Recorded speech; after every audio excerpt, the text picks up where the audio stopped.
بسم اللہ والصلاۃ والسلام علی رسول اللہ۔ ہماری گفتگو جو ہے وہ چلی آ رہی ہے کہ رمضان المبارک کی آمد ہے، اور اس کے لیے ہمیں جو ہے وہ کیا کچھ کرنا چاہیے اس سے استقبال کے لیے، تاکہ ہم اس میں جو آنے والا یہ نیکیوں کا موسم بہار ہے ہم اس میں بھرپور طریقے سے فائدہ اٹھا سکیں۔ اس ضمن میں نے جو مختلف چیزیں پڑھی یا کچھ علماء کرام کے گفتگو میں نے سنی، اکثر و بیشتر بات جو سننے یا پڑھنے کو ملی ہے وہ یہی ہے کہ رمضان المبارک کا جو استقبال ہے وہ دل کی صفائی کے ساتھ کرنا چاہیے، کہ ہم ایز اے مسلم جو ہیں وہ ایک دوسرے کے لیے دل سے نفرت، کینہ، بغض، حسد، اس طرح کی جو بیماریاں ہیں یہ دل سے ختم کر لیں۔ صاف ستھرا دل لے کے جو ہے وہ اللہ رب العالمین کے سامنے جو عبادات ہم نے کرنی ہے رمضان المبارک میں، صاف ستھرا دل لے کے اللہ پاک کے سامنے ہم حاضر ہوں، تو یہ طریقہ کار ہونا چاہیے۔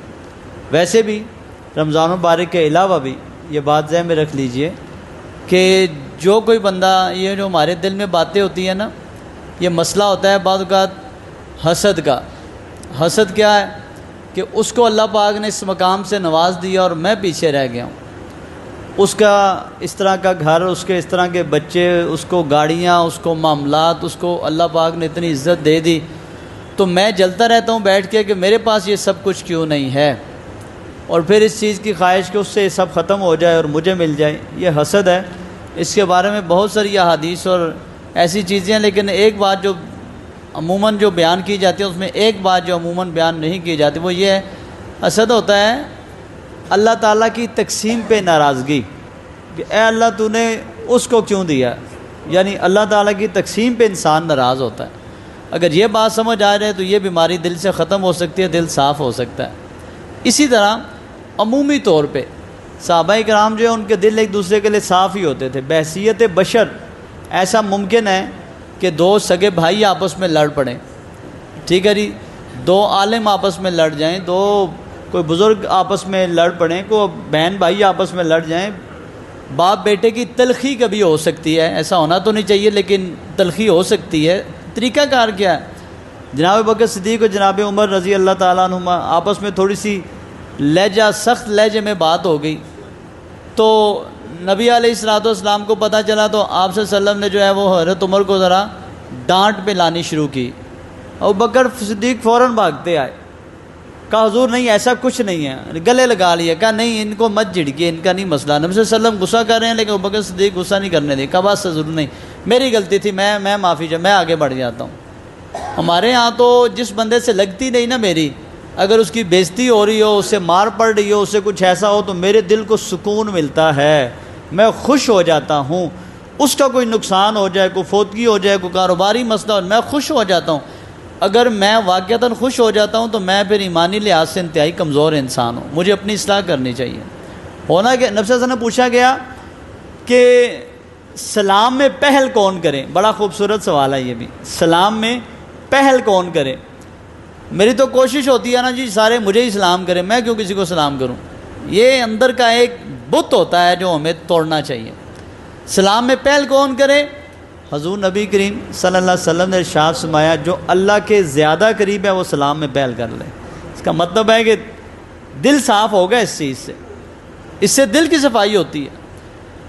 تو کوشش کیا کریں کہ آگے بڑھ جائیں، معافی مانگ لیں، سلام میں پہل کریں، اچھے طریقے سے ملیں تاکہ دل صاف ہو۔ میں یہاں ایک اور بات بھی کرنا چاہوں گا کہ دل کی صفائی کا ایک طریقہ یہ بھی ہے، جس سے میری لگتی نہیں نا، جس نے میرے ساتھ پیسوں کا فراڈ کیا، جس نے میری بےزتی کی، جس نے میرے حق مارے، ہاں جی، جس نے مثال کے طور پہ میری بیٹی کی طلاق کی، وہ وجہ بن گیا بندہ، ہیں جی، کوئی ایسی میری بیماری کسی کی وجہ اس کو نام لے کے تنہائی میں اس کے لیے دعا کیا کریں۔ دیکھیں دل کیسے صاف ہے، کام بڑا مشکل ہے۔ سیرت تو ہم سارے بیان کرتے ہیں نا کہ نبی صلی اللہ علیہ وسلم لہو لہان ہو جاتے، کوڑا پھینکا جاتا، کانٹے بچھائے جاتے، اور آپ صلی اللہ علیہ وسلم دعا دیتے ان لوگوں کو۔ تو کیا کبھی مولوی صاحب یا آپ میں سے بھی کوئی ایسا بندہ ہے جو بندہ زیادہ تنگ کرتا ہو اس کے لیے زیادہ دعا کی جاتی ہو؟ اگر اس کا جواب ہاں میں ہے تو الحمدللہ، لیکن اگر میں بد دعائیں دینے والا بندہ ہوں تو میں نے سیرت پڑھی نہیں، یا پڑھا ہے تو میں نے سیرت کو سمجھا ہی نہیں ہے، پھر اس بندے کے لیے دعا کیا کریں۔ سمجھنے کے لیے یہ بات بھی ضروری ہے کہ آپ صلی اللہ علیہ وسلم تشریف فرما ہے، بندہ آیا، کہا جی ابھی ایک جنتی آئے گا، یہ کہنے کے بعد ایک شخص داخل ہوا، فرمایا آج پھر ایک جنتی آئے، 3 دن ایسا ہوا، ایک ہی صحابی آتے تھے، ایک ہی صحابی۔ تو صحابہ کرام ہماری طرح دنیا کے چکر میں زیادہ نہیں ہوتے تھے کہ یہ چیک کروں اس کا بزنس کیوں اچھا ہے، گاہ کیوں زیادہ آتے ہیں، یہ کیوں ٹیش میش رہتا ہے، کیا معاملہ۔ وہ دینی لحاظ سے دیکھتے تھے کہ نیکیوں میں کوئی آگے بڑھے تو ہم اس کے ساتھ جاسوسی کریں کہ وہ نیکیاں کیسے کرتا ہے، کیا طریقہ کار ہے۔ مشہور حدیث ہے، وہ ایک صحابی گئے ان کے پاس، بات گول مول کر کے کہا جی میں آپ کے گھر رہنا چاہتا ہوں، گھر رہے ان کے، دیکھوں کہ ایسا کون سا عمل ہے ان کا، چوری چھپے دیکھوں ایسی کون سی نیکی ہے جو یہ کرتے ہیں۔ تو نبی صلی اللہ علیہ وسلم نے 3 دفعہ کہا یہ جنتی بندہ ہے، تو یہی سامنے آئے۔ 3 دن رہنے کے بعد کہا یار بات سنو، میں ویسے تیرے ساتھ گول مول بات کی تھی، میں اصل میں کچھ چیک کرنے آیا تھا۔ کہتے کیا دیکھنے آئے تھے؟ کہا میں دیکھنے آیا تھا تیرے اندر نیکی کون سی ہے کہ 3 دن نبی صلی اللہ علیہ وسلم تیری جنتی کہا ہے۔ تو میں نے تو دیکھا تو کوئی اتنی لمبی چوڑی تہجد پڑھنے والا نہیں ہے، کوئی اتنے روزے رکھنے والا نہیں ہے، کوئی اتنی عبادات کرنے والا میں نے تو نہیں محسوس کیا، ایک درمیانہ سے ہی معاملات ہیں تیرے۔ تو انہوں نے آگے سے کہا ہاں یار میں ایسے ہی ہوں۔ اچھا مجھے کوئی بندہ اس طرح کہ مجھے غصہ آ جاتا ہے، کوئی بندہ کہے نا جی مول صاحب تسی کوئی ایڈے عبادت گزار نہیں، ایڈے نفل پڑھنے والے نہیں، ایسے صدقات دینا، غصہ آ جاتا ہے بندے کو، ٹھیک ہے۔ انہوں نے آگے سے کہا یار میں ایسے ہی ہوں، جیسا تو نے دیکھا مطلب میں کوئی اتنا نیک اپنے آپ کو نہیں سمجھتا۔ وہ جانے لگے نا تو پھر ایک آواز دی، کہا یار ایک بات سنو۔ کہا جی، کہا ایک عمل ہے شاید وہ ہو سکے، وہ کیا؟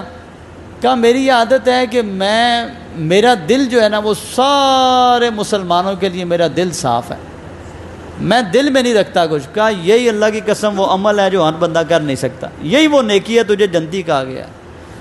تو رمضان کے لیے دل صاف کر لیں اپنے۔ درس کی آخری بات، اپنے بہن جس سے ناراض ہیں، بھائی جس سے ناراض ہیں، جس دوست سے ناراض ہیں، اللہ جانتا ہے آپ چل کے جائیں، شیطان کہے گا نہیں تیری بےزتی ہو جائے گی، تو نیچے لگ جائے گا، تیری ناک کٹ جائے گی۔ نبی علیہ السلام نے فرمایا کہ اللہ تعالیٰ، نبی صلی اللہ علیہ وسلم نے فرمایا کہ اللہ تعالیٰ بندہ جب کسی کو معاف کر دیتا ہے تو اللہ رب العالمین اس کی عزت میں اضافہ کرتے ہیں، ہمیں یقین ہونا چاہیے۔ جب بندہ جھک جاتا ہے تو نبی صلی اللہ علیہ وسلم نے فرمایا رفع اللہ اسے بلند کر دیتے ہیں۔ تو رمضان مبارک کا استقبال دل کی صفائی کے ساتھ، دل کی صفائی تب ہوگی جب جا کے ملیں گے، تنہائی میں دعا کریں گے، معاف کر دیں گے، کام آئیں گے، جس سے نقصان دیا اس کو فائدہ دینے کی کوشش کریں گے، جس نے دکھ دیا اس کو سکھ دینے کی کوشش کریں گے اور دعائیں دیں گے نا، تو تبھی مجھے اور آپ کو فائدہ ہوگا صحیح معنوں میں رمضان مبارک کا۔ ہمیں بہت زیادہ اس کی ضرورت ہے، اللہ تعالیٰ عمل کی توفیق عطا فرمائے۔